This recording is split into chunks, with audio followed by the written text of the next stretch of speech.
Hi guys, welcome back on my YouTube channel Future Stars. I Manish Gupta. आइए एक छोटा सा टॉपिक है उसको एक्सप्लेन करते हैं और ये मेरे जितने भी इंटरमीडिएट और टेट वाले स्टूडेंट्स हैं ये उन लोगों के लिए बहुत ही इम्पॉर्टेंट है जो कि मतलब आगे फ्यूचर में उन लोगों को बहुत ही ज़्यादा यूज़फुल होंगे। आइए एक छोटा सा पार्ट है वर्ब, ये एक पार्ट ऑफ स्पीच का बहुत ही छोटा सा पार्ट है, इसको हम लोग डिफाइन करते हैं। ठीक है, वर्ब की हिंदी होती है क्रिया और इसका डेफिनेशन होता है a verb is a doing word, whatever you are doing it is calculated in the verb. जो आप कुछ भी करते हैं like writing, sleeping, running, whatever you are doing it is calculated in the verb. और mainly इसके क्या होते हैं ना, 3 पार्ट्स होते हैं। ठीक है, first form, second form and the third form. लेकिन हम लोग यहाँ पर क्या करेंगे, 5 फॉर्म्स पढ़ेंगे। ठीक है, वो 5 फॉर्म्स क्या है आप लोग ऑलरेडी उसको जानते हैं और जो लोग नहीं जानते हैं उन लोगों को मैं अभी एक्सप्लेन कर देता हूँ। आइए, वर्ब को 3 स्टेप में हम लोग पढ़ते हैं। Verb can be classified in 3 steps. ठीक है, आप लोगों को बिल्कुल क्लास की फीलिंग में दूंगा। जो भी बच्चे क्लास में बैठ करके जो भी हम लोगों के टीचर स्टूडेंट्स के बीच में इंटरेक्टिंग होती है वो सारी चीजें मैं आप लोगों को यहाँ पे प्रोवाइड करने की कोशिश करूंगा।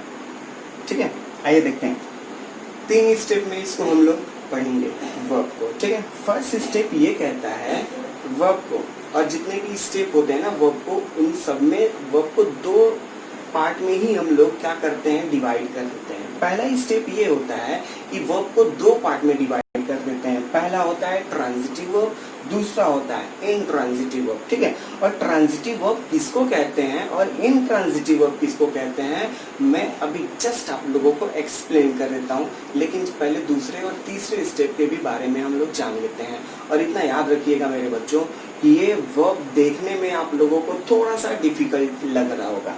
पहला जो पार्ट है इसका ट्रांजिटिव और intransitive, I know that all students are very familiar to the first step.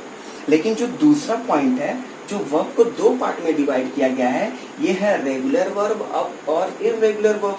अब आप लोगों को थोड़ा सा ये कंफ्यूजन हो रहा है कि रेगुलर वर्ब किसको कहते हैं और इर्रेगुलर वर्ब किसको कहते हैं। So my students, don't be panic, I will explain very soon. जो तीसरा स्टेप होता है ना वो होता है फाइनाइट वर्ब, और जो होता है दूसरा वो होता है नॉन फाइनाइट वर्ब। ठीक है, आइए उसको हम लोग थोड़ा सा अब इसको डीप में एक्सप्लेन करते हैं। तो दोस्तों ये देखिए, जो वर्ब का जो फर्स्ट स्टेप था, स्टेप 1, ये यहाँ पर देखिए, ये हम लोग स्टेप 1 को यहाँ पर हम लोग एक्सप्लेन करेंगे। स्टेप 1 ये कहता है कि वर्ब को 2 पार्ट में डिवाइड करेंगे। जैसा कि आप लोगों को अभी मैंने बताया है कि ट्रांजिटिव वर्ब और एक होता है इनट्रांजिटिव वर्ब। अब मैटर ये है कि ट्रांजिटिव और इनट्रांजिटिव में डिफरेंस क्या होता है। मतलब एक ऐसा सेंटेंस जिसमें ऑब्जेक्ट दिया गया हो उसको ट्रांजिटिव वर्ब कहते हैं, और एक ऐसा सेंटेंस जिसमें ऑब्जेक्ट ना दिया गया हो उसको इनट्रांजिटिव कहते हैं। अब ये है कि आप कौन से सेंटेंस में ऑब्जेक्ट ढूंढ पाएंगे और नहीं ढूंढ पाएंगे। आपको कैसे पता चलेगा कि उस सेंटेंस में ऑब्जेक्ट है या नहीं है, तो मैं आप लोगों को बताता हूँ किसी भी सेंटेंस में ऑब्जेक्ट ढूंढने का तरीका। अगर कोई भी सेंटेंस अगर वो ट्रांजिटिव है या अगर फाइंड करना है कि वो ट्रांजिटिव है या नहीं है, तो बस आप सब्जेक्ट को पकड़िए या फिर वर्ब को पकड़िए, उसमें क्या या फिर किसको ये लगाइए, आप लोगों को ऑब्जेक्ट मिल जाएगा। 100% किसी भी सेंटेंस में ऑब्जेक्ट ढूंढने का 100% जो ट्रिक होता है वो यही होता है, क्या और किसको लगाएंगे आप लोगों को ऑब्जेक्ट मिल जाएगा 100% गारंटी के साथ। और जिस सेंटेंस में ऑब्जेक्ट मिलता है वो सेंटेंस आपका ट्रांजिटिव वर्ब कहलाता है, और जिसमें नहीं मिलता है वो इनट्रांजिटिव वर्ब कहलाता है। जैसे एक एग्जांपल के लिए देख लीजिए, यहाँ पे ट्रांजिटिव वर्ब का एक एग्जांपल दिया हुआ है कि Nepal dejected India in a last month. अब ये है कि डिजेक्टेड मतलब होता क्या है। ठीक है, अगर मैं आप लोगों को नॉर्मल वर्ड देता हूँ तो वो आप लोगों को ऑलरेडी पता रहेगा। ठीक है, मैं यहाँ पर कुछ थोड़ा सा हट करके एक वोकैब मैं आप लोगों को दे देता हूँ, जिससे कि आप लोगों को एक नई वोकेबुलरी भी मिल जाएगी और आप लोगों का नॉलेज भी थोड़ा सा गेन हो जाएगा। डिजेक्टेड का मतलब होता है हतोत्साहित कर देना, निराश कर देना या दुखी कर देना। और आप लोग जानते हैं कि लास्ट मंथ में जैसे ही नेपाल अपने संसद में एक नए नक्शे को लेकर के वो एक थोड़ा सा पॉलिटिकल वे में चला जाएगा, तो I am not interested to explain in a political way. So my topic is verb. So I would like to explain my topic. ठीक है, तो नेपाल रिजेक्टेड इंडिया, यानी कि नेपाल ने इंडिया को निराश किया है इन अ लास्ट मंथ. तो आप लोगों को देखिए, मैंने बताया ट्रिक क्या और किसको लगाइए, यानी कि सब्जेक्ट क्या है नेपाल, वर्ब क्या है रिजेक्टेड, निराश करना. नेपाल ने निराश किया. ठीक है, क्या क्या से नहीं मिल रहा है, किसको निराश किया, तो इंडिया को निराश किया है. मैंने आप लोगों को अभी बताया है कि सेंटेंस में क्या और किसको लगाएंगे तो 100% आप लोगों को ऑब्जेक्ट मिल जाएगा. या तो आप क्या से मिलेगा या फिर किसको से मिलेगा. यही आप लोगों का ट्रिक होता है to find an object in a sentence. ठीक है, अब आते हैं इंट्रांजिटिव वर्ब में. इंट्रांजिटिव वर्ब ये कहता है कि sentence which has no object, there is no requirement of an object in a sentence is called intransitive verb. Just like that, having no object. यहाँ पे एग्जाम्पल ये है I am Frenzy. मैंने आप लोगों को वेरी रिसेंटली आई टोल्ड कि मैं आप लोगों को हमेशा एक नया वर्ड देता रहूँगा जिससे कि आप लोगों की वोकैबुलरी पावर थोड़ी सी इंक्रीज होती रहेगी. अब यहाँ पर मैटर ये है कि फ्रेंजी मीन्स व्हाट. फ्रेंजी का मतलब होता है उत्साहित हो जाना, पागल हो जाना. ठीक है, पागल हो जाना इन द सेंस ये नहीं कि मतलब यहाँ का शॉर्ट सर्किट फॉल्ट कर जाना, नहीं. फ्रेंजी का मतलब होता है खुशी से पागल हो जाना. ठीक है, किसी भी चीज़ को लेकर के एक थोड़ा सा पागलपन जो सवार हो जाता है, अपने एम को पाने के लिए पागलपन होता है, जुनून जिसको हम लोग कहते हैं. ठीक है, I am frenzy, I am frenzy. यहाँ पे क्या और किसको लगाएंगे, यहाँ पर तो वर्ब है ही नहीं. ठीक है, यहाँ पर मैं पागल हूँ, ठीक है, किसी चीज़ को लेकर के, तो यहाँ पर इस सेंटेंस में कोई भी ऑब्जेक्ट नहीं है, तो इसको इंट्रांजिटिव वर्ब इस मतलब कैटेगरी में रखेंगे. तो यहाँ पर वर्ब को दो पार्ट में डिवाइड किया गया है. ठीक है, ट्रांजिटिव और इंट्रांजिटिव. ये आप लोगों का फर्स्ट स्टेप क्या हो जाता है, क्लियर हो जाता है. ठीक है, अब मैं आप लोगों को दूसरे स्टेप की तरफ आगे बढ़ता हूँ और मैं आप लोगों को बताता हूँ कि दूसरा स्टेप जो रेगुलर और इर्रेगुलर होता है उसमें क्या डिफरेंस होते थे रेगुलर और इर्रेगुलर के बारे में. आइए हम लोग समझ लेते हैं रेगुलर वर्ब और इर्रेगुलर वर्ब क्या होता है. ये वर्ब का सेकेंड स्टेप है, जरा ध्यान रखिएगा. ठीक है, और मैं आप लोगों को बहुत ईजी ट्रिक बताने वाला हूँ. रेगुलर और इर्रेगुलर, जितना आप सोच रहे ना कि क्या होगा कैसे होगा, नो, ये बिल्कुल इतना it's not a big deal, it's a very easy deal. ठीक है, ठीक है. रेगुलर वर्ब किसको कहते हैं, रेगुलर वर्ब मैंने आप लोगों को recently in the very beginning मैंने आप लोग को ये बताया है कि a verb has mainly 3 parts, first form, second form and the third form. तो सिर्फ उसी थर्ड फॉर्म के बारे में हम लोग यहाँ पर बात करते हैं. और आप लोग जानते हैं फोर्थ फॉर्म क्या होता है, फिफ्थ फॉर्म क्या होता है. फोर्थ फॉर्म वो होता है जैसे किसी भी वर्ब के लास्ट में आईएनजी लगा देंगे, जैसे कि गो होता है उसमें आईएनजी लगा देंगे, गोइंग. या फिर जिस किसी भी वर्ब के लास्ट में आईएनजी लग जाता है वो वर्ब का फोर्थ फॉर्म कहलाता है. और जिस किसी भी वर्ब के लास्ट में यस और ईएस लग जाता है, जैसे गोज, कम्स, ईट्स, तो वो वर्ब का 5th फॉर्म कहलाता है, 5th फॉर्म कहलाता है. ठीक है, तो रेगुलर वर्ब के बारे में बात करते हैं. जैसा कि आप लोग यहाँ पे पढ़ सकते हैं, बाई एडिंग ईडी, मतलब किसी भी वर्ब के लास्ट में सिर्फ ईडी लगा देने से वो रेगुलर वर्ब कहलाता है. जैसे कि यहाँ पर आप लोग देख रहे हैं जो पहला लिखा हुआ है वॉक. ठीक है, इसका सेकेंड फॉर्म क्या होता है, थर्ड फॉर्म क्या होता है, आप लोग पढ़े होंगे, आप लोग जानते भी होंगे ऑलरेडी. जैसे कि वॉक, वॉकड, वॉकड, इसमें सिर्फ ईडी लगा दे रहे हैं हम लोग. जो फर्स्ट फॉर्म होता है ना इसका, ये वही बिल्कुल देखिए, ये इसका जो फर्स्ट फॉर्म, जो इसका ओरिजिनल फॉर्म होता है ना, वो बिल्कुल भी चेंज नहीं होता है. इसका ओरिजिनल फॉर्म क्या है, वॉक है. ठीक है, ये फर्स्ट फॉर्म होता है. और ये फर्स्ट फॉर्म जो होता है ना, ये सेकेंड और थर्ड फॉर्म में भी ये फर्स्ट फॉर्म ऐड रहता है. जैसे कि यहाँ भी वॉक है, यहाँ भी वॉक है. ठीक है, प्ले यहाँ भी है, प्ले यहाँ भी है और प्ले यहाँ भी है. इसमें सिर्फ क्या हम लोगों ने ऐड कर दिया है, सिर्फ ईडी ऐड कर दिया है. जिस किसी भी वर्ब में ईडी ऐड कर देते हैं जिससे कि उसका सेकेंड और थर्ड फॉर्म बन जाता है, वो हमारा रेगुलर वर्ब कहलाता है. बिल्कुल बहुत ही इजी ट्रिक है. इससे इजी ट्रिक मुझे नहीं लगता है कि आप लोगों को कभी मिला होगा या फिर मिलेगा. ठीक है, ये बहुत ही इजी ट्रिक है, मिला भी होगा, मैं ये नहीं कह रहा हूँ, मैं ये दावा नहीं कर रहा हूँ कि सिर्फ मैं ही दे रहा हूँ या मैं ही दूंगा, नो, बहुत सारे ऐसे लोग हैं। तो जिस किसी भी वर्ब के फर्स्ट फॉर्म में ईडी लगा देने पे वो सेकेंड और थर्ड दोनों बन जाता है, तो वो क्या कहलाता है, रेगुलर वर्ब। और रेगुलर वर्ब का जो ओरिजिनल पोजीशन होता है ना, वो चेंज नहीं होता है, वो सेकेंड फॉर्म में भी रहता है और वो थर्ड फॉर्म में भी रहता है, आप लोग समझ रहे होंगे।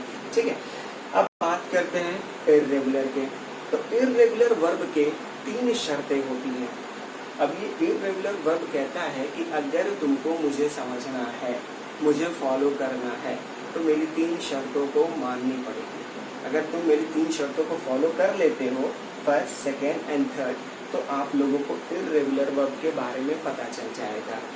तो पहला इसका ये शर्त है, कंडीशन ये है कि ओनली 1 लेटर विल चेंज। ये कहता है कि ऐसा वर्ब जिसका सेकेंड और थर्ड फॉर्म बनाना हो, तो उसमें सिर्फ एक लेटर का चेंजिंग होगा, सिर्फ एक लेटर का। अब अपने दिमाग में ऐसे वर्ब लेकर के आइए जिसके सिर्फ एक लेटर को हम लोग चेंज कर दें, जिससे कि उसका सेकेंड और थर्ड फॉर्म बदल जाए। जैसे कि मैं आप लोग को बताऊं, कम, कम का सेकेंड फॉर्म क्या होता है, केम, उसमें सिर्फ ओ की जगह पर ए आता है। ठीक है, यहाँ पर देखिए COME, कम, सेकेंड फॉर्म क्या होगा, CAME, कम, केम, सॉरी, और थर्ड फॉर्म क्या होगा, COME। तो यहाँ पर सिर्फ एक लेटर का चेंज हो रहा है, सिर्फ एक ही लेटर चेंज हो रहा है, ओ की जगह पर यहाँ पर ए हो गया है। तो इसका पहला कंडीशन यही है। और भी बहुत सारे ऐसे वर्ब्स हैं जिसको हम लोग क्या करते हैं, सिर्फ एक ही लेटर चेंज होता है, जैसे बिकम, बिकेम, बिकम। ठीक है, जैसे कि फॉरगेट, फॉरगॉट, फॉरगॉट। और याद रखिएगा कि जो फॉरगेट होता है ना, उसका जो थर्ड फॉर्म होता है वो फॉरगॉट भी होता है और फॉरगॉटन भी होता है। ठीक है, डोंट बी कंफ्यूज। अब देखिए इसका दूसरा कंडीशन क्या है। अब दूसरा कंडीशन ये कहता है विल चेंज होल। अब ये कहता है कि या तो मैं सिर्फ एक लेटर चेंज होऊंगा या तो पूरा का पूरा बदल जाऊंगा। ठीक है, अब ये देखिए पूरा का पूरा बदल जाऊंगा कैसे, जैसे कि एक ऐसा वर्ब जिसका फर्स्ट, सेकेंड और थर्ड बिल्कुल दोनों अलग अलग हो, तीनों बिल्कुल अलग अलग हो। जैसे कि आप ये देखिएगा, गिव, देखिए बहुत ही छोटा सा वर्ब है, गिव, गेव, गिवन, ईट, एट, ईटेन।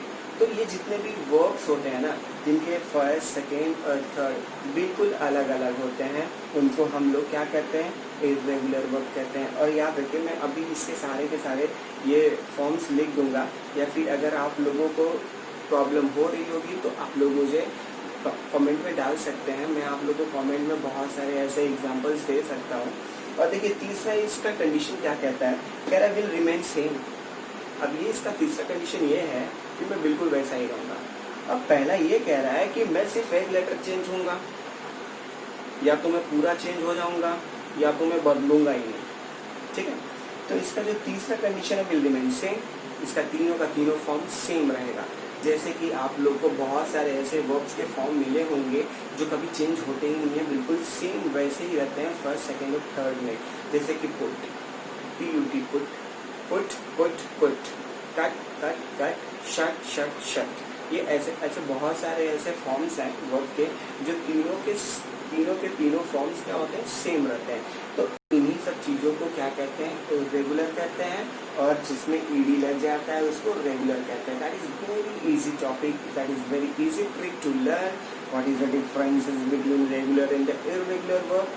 ठीक है, आप लोगों को अगर किसी भी तरीके की अगर प्रॉब्लम्स हो रही होंगी, आप प्लीज़ कमेंट बॉक्स में ज़रूर अपने कमेंट्स लीव करिएगा, जिससे कि मुझे भी लगे कि हाँ आप लोगों को कितना समझ में आ रहा है। अभी क्या है कि लॉकडाउन चल रहा है और HRD मिनिस्ट्री ने ये कह दिया है कि 15 अगस्त के बाद ही आप लोगों के कॉलेजेस, इंस्टीट्यूशंस, जितने भी हैं एजुकेशनल इंस्टीट्यूशंस, वो ओपन होंगे। तो till then we will learn something. ठीक है, और मेरी कोशिश ये रहेगी कि मैं आप लोगों को इंग्लिश में ज़रूर कुछ ना कुछ देता रहूँ। ठीक है, थोड़ा सा लेट है but it doesn't matter, it is not a big deal. जब हो तभी सवेरा है। तो जो वर्ब का जो तीसरा स्टेप है ना, फाइनाइट और नॉन फाइनाइट वर्ब, उसको मैं आप लोगों को अगली वीडियो में अपलोड कर दूंगा। और तब तक के लिए आप मुझे ये बताइए कि क्या आप लोगों को वर्ब का जो 2 स्टेप आप लोगों ने अभी पढ़ा है, स्टेप 1 और स्टेप 2, स्टेप 1 में आप लोगों ने ये पढ़ा है ट्रांजिटिव और इंट्रांजिटिव, और जो दूसरा स्टेप पढ़ा है रेगुलर और इरेगुलर वर्ब, उसमें अगर कोई भी किसी भी तरीके की समस्या हो, प्लीज़ आप कमेंट बॉक्स में कमेंट को लीव कर दीजिएगा, भूलिएगा नहीं। मैं बिल्कुल इजी वे में लेकर के गया हूँ, क्योंकि I know my all students are very smart. जितने भी मेरे इंटरमीडिएट के स्टूडेंट्स हैं और जितने भी मेरे टेट वाले स्टूडेंट्स हैं, होशियार को इशारा ही काफ़ी होता है। ठीक है, मैं बहुत ज़्यादा एग्जाम्पल्स लिखता नहीं हूँ। ठीक है, ज़रूरी नहीं है कि बहुत ज़्यादा एग्जाम्पल्स मैं लिख दूँ तो ही आप लोगों को समझ में आए। ठीक है, ट्रिक सबसे इम्पॉर्टेंट होता है। अगर आप लोगों को ट्रिक समझ में आ गया ना, जैसे कि मैथ्स में आप लोग जानते हैं formula is very important. Formula ही सबसे मैंडेटरी पार्ट होता है। अगर फार्मूला अगर आप लोग को तैयार है तो उसकी जगह पे कोई भी क्वेश्चन आए, it's not big deal for you all. ठीक है, तब तक के लिए good luck. Please like share and comment जरूर करें, और प्लीज़ थोड़ा सा मुझे इंस्पिरेशन दें, ताकि मेरा भी आप लोगों तक सारी चीज़ों को मैं पहुंचा सकूं। ठीक है, थैंक यू वेरी मच।